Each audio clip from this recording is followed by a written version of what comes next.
Hello guys, അപ്പോൾ നമുക്ക് Sana's pickle എന്ന് പറഞ്ഞ പേജിൽ നിന്ന് കുറച്ച് അച്ചാറുകൾ സെൻഡ് ചെയ്ത് തന്നിട്ടുണ്ടോ. ഇവരിതെല്ലാം ഹോം മെയ്ഡ് പിക്കിൾസ് ആണ് കേട്ടോ. അപ്പോൾ ഇവർ നമുക്ക് അയച്ചു തന്നിട്ടുള്ള ഏതൊക്കെയാ അറിയോ? അരിനെല്ലിക്കയുടെ അച്ചാർ, ഈത്തപ്പഴ അച്ചാർ, മീൻ അച്ചാർ. അപ്പം നമുക്ക് ഇതൊന്നും ടേസ്റ്റ് ചെയ്ത് നോക്കിയാൽ ഇത് ഞാൻ ഒരോട്ടം ടേസ്റ്റ് ചെയ്താണ് കേട്ടോ. അപ്പം നിങ്ങൾക്കും കൂടി കാണിച്ചു തരാൻ വേണ്ടിയിട്ട് ഞാൻ ടേസ്റ്റ് ചെയ്യണത് മീനച്ചാറാണ് കേട്ടോ.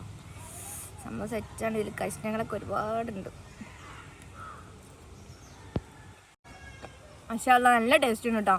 നല്ല ഫിഷൊക്കെ നല്ല ഇങ്ങനെ സെറ്റ് കഷ്ണങ്ങൾ നല്ല ഉണ്ട് കേട്ടോ. ഇവരുടെ അടുത്ത് ഒരുപാട് വെറൈറ്റി പിക്കിൾസ് ഉണ്ട് കേട്ടോ. നല്ല ടേസ്റ്റും ഉണ്ട്, അതുപോലെ നല്ല അഫോർഡബിൾ പ്രൈസും ആണ് കേട്ടോ. സൂപ്പർ അല്ലേ? അപ്പോൾ ഗൈസ്, ഞാൻ എല്ലാ അച്ചാറും ടേസ്റ്റ് നോക്കിയതാണ് കേട്ടോ. ഫിഷ് അച്ചാർ നല്ല ടേസ്റ്റ് ഉണ്ട്, അതേപോലെ തന്നെ ഈത്തപ്പഴമൊക്കെ നല്ല ടേസ്റ്റാണ്. ചെറിയ മധുരവും ചെറിയ എരിവും ചെറിയ പുളിയൊക്കെ കഴിച്ച് നല്ല ടേസ്റ്റ് അടിപൊളി സാധനമാണ് കേട്ടോ. അപ്പോൾ നിങ്ങൾക്ക് ആർക്കെങ്കിലും ഈ അച്ചാറുകൾ വേണമെന്നുണ്ടെങ്കിൽ ഇവരുടെ കോൺടാക്ട് നമ്പർ ഞാൻ അടിയിൽ മെൻഷൻ ചെയ്യാം. പിന്നെ ഇവരുടെ ഇൻസ്റ്റഗ്രാം പേജും ഞാൻ അടിയിൽ മെൻഷൻ ചെയ്യാം. അപ്പോൾ വേണ്ടവർ കോൺടാക്ട് ചെയ്യാം കേട്ടോ അവരെ.